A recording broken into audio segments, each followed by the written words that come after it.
On behalf of the General Assembly, I have the honor to welcome to the United Nations His Excellency Sauli Niinistö, President of the Republic of Finland, and to invite him to address the Assembly. Mr. President, Secretary General, distinguished delegates, ladies and gentlemen. At the outset, I would like to congratulate Mr. Abdullah Shahid for his election as the President of the 76th session of the General Assembly. I also want to congratulate Mr. Antonio Guterres for the re-election for his second term as Secretary General. Both of you can count on Finland's full support for your important work. Finland warmly welcomes the ambitious approach put forward in the Secretary General's Our Common Agenda. It is easy to agree with one of the key statements in that document. In our biggest shared test since the Second World War, humanity faces a stark and urgent choice, a breakdown or a breakthrough. We are indeed at a critical juncture. If humanity is to make the right choice, a breakthrough rather than a breakdown, we have to shoulder our human responsibilities, responsibilities for our common future. The task may seem daunting. The past years have witnessed continued and even growing turbulence in the world. Volatility and uncertainty may easily lead to despair. Common solutions may seem far out of reach. At the same time, many trends highlight how interconnected our world is. The pandemic has had an impact on every one of us. The same will increasingly be true of climate change and emerging technologies alike. Conflicts no longer remain local or regional. They have consequences, direct or indirect, across the globe. All of these cross-border challenges are crying for a global response. With a high mindset, such a response is within reach. In 1975, 30 years after the United Nations was founded, 35 heads of states and governments gathered in the Finnish capital to sign the Helsinki Final Act.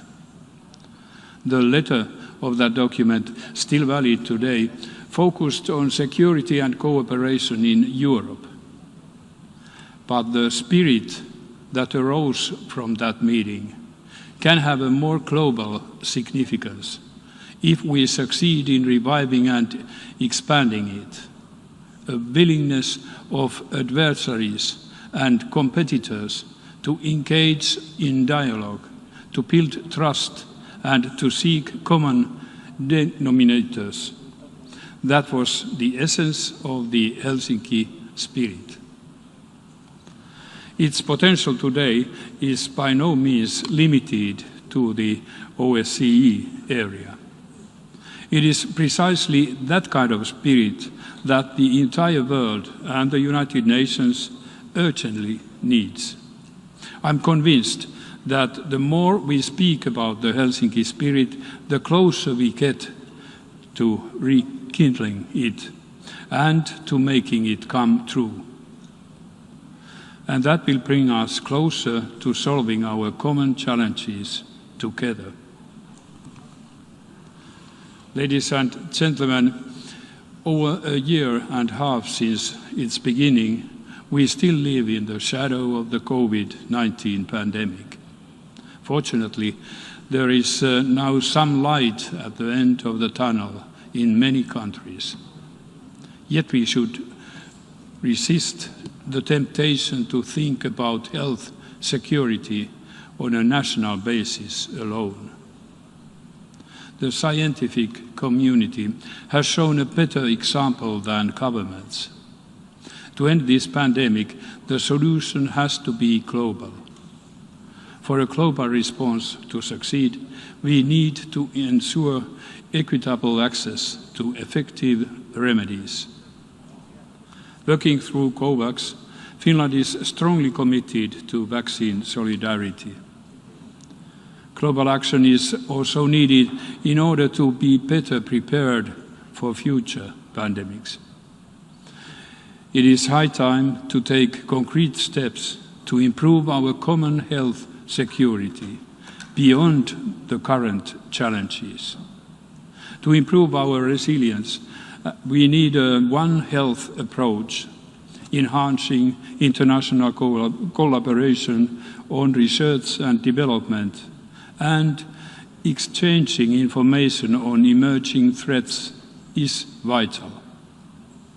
We must ensure the effective functioning of the multilateral global health institutions, such as the World Health Organization.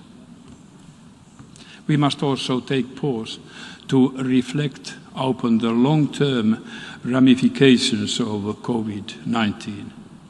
It has led to an increase in extreme poverty and inequality and resulted in a deterioration of gender equality. It has seriously affected many countries' ability to reach the Sustainable Development Goals. We must intensify our efforts to ensure that the most vulnerable are not left further behind. Mr. President, the pandemic has shown that a severe enough concern can push us to take unprecedented steps. In a very short order, we all have taken more extreme measures to change our behavior than any one of us could have imagined before. What would be a sufficient wake-up call for us to do the same for the health of our planet? With a 2030 agenda, the Paris Climate Agreement and the Convention on Biological Diversity, we already have plenty of documents and roadmaps to rely on. But talk is not enough. We need to act, and the time for action is now. The rapidly proceeding loss of biodiversity alone should be a cause for immediate global concern. In addition, we now know that climate change is proceeding even faster than was previously thought. According to the IPCC, we are likely to reach the 1.5 degrees temperature rise already in the early 2030s. It's not an exaggeration to say that we are facing a global climate emergency. And yet, that urgency is still not reflected in our deeds. The national determined contributions we, the signatures of the Paris Agreement, have made so far may still put us on a track of a 2.7 degree temperature rise by the end of this century. The consequences for the planet and for future generations would be catastrophic. We have to use the upcoming COP26 conference to put ourselves on a sustainable course. It's our common responsibility, that of governments and institutions, of companies and individuals, to step up. We need more ambitious emission reduction plans well ahead of the meeting in Glasgow. And we must speed up the ongoing transition away from fossil fuels. To succeed, we need adequate climate financing. As a global community, we have to increase the quality, quantity, and accessibility of climate finance, in particular to the least developed countries and the small island developing countries. We must also encourage finance ministers to take climate change in account in all of their decision-making. The Coalition of Finance Ministers for Climate Action, co-chaired by Finland and Indonesia, has already more than 60 members. It currently focuses on green recovery, carbon pricing, and biodiversity. We invite more countries to join the work of this coalition. Mr. President, the dramatic events of Afghanistan in the past weeks have again reminded us of the fragility of peace and security. The humanitarian needs in Afghanistan are immense, and it is critical that we act together to ensure the access of humanitarian assistance to its people. The UN organizations staying in Afghanistan play a key role here. And the international community must be steadfast on this. Women and girls in Afghanistan must not be forgotten or made invisible. Yet, unfortunately, Afghanistan is just one example. Conflicts, old and new ones, continue to cause human suffering across the world.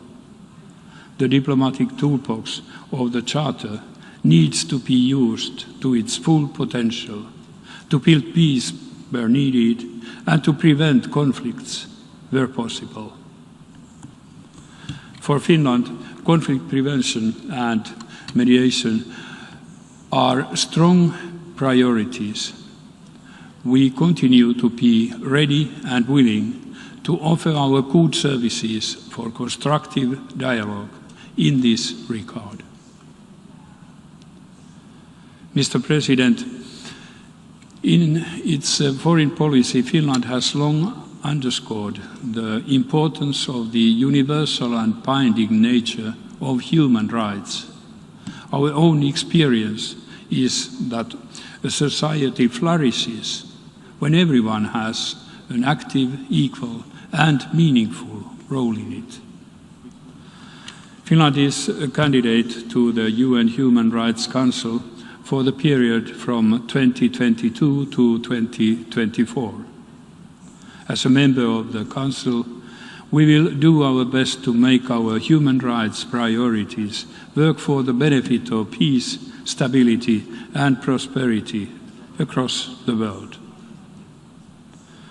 In our human rights policy, we pay special attention to the rights of those in most vulnerable situations, the ones most exposed to discrimination, promoting the rights of persons with disabilities, and a cross-cutting priority for Finland. Another key theme for us are the rights of all women and girls. The recently launched Generation Equality campaign, in which Finland co-leads the Action Coalition and Technology and Innovation, has an important role in mobilizing different actors for gender equality. Mr. President, in an era of intensifying great power competition and rapid technological progress, we are also faced with a serious risk of a new arms race. In the unraveling of the international arms control system is allowed to continue, it reduces predictability and increases the likelihood of unintended escalation. That will make all of us less secure. We urgently need to remedy the situation. The most important task is to uphold and strengthen the existing arms control architecture. But at the same time, we also need to think ahead with an open mind. We have to develop new solutions to respond to emerging challenges and technologies by strengthening confidence building, verification, and transparency. In nuclear arms control, Finland welcomes the extension of New START. Yet it is also clear that engagement between all the nuclear powers would be beneficial for global security. Mr. President, the need to come together and to save the planet for the future generations has rarely been greater. For Finland, the UN system is at the core of the rules-based order we want to defend, and the multilateralism we want to strengthen. No other organization has the same legitimacy or the same normative impact. No other organization gives hope to so many people for a better world. No other organization can deliver the future we want and the future we deserve. But the United Nations can only succeed if we, its members, want to come together and do what is needed and expected from us. That requires more dialogue. That requires more trust. That requires more Helsinki spirit from all of us. In this spirit, Finland continues its unwavering support for the United Nations. Thank you.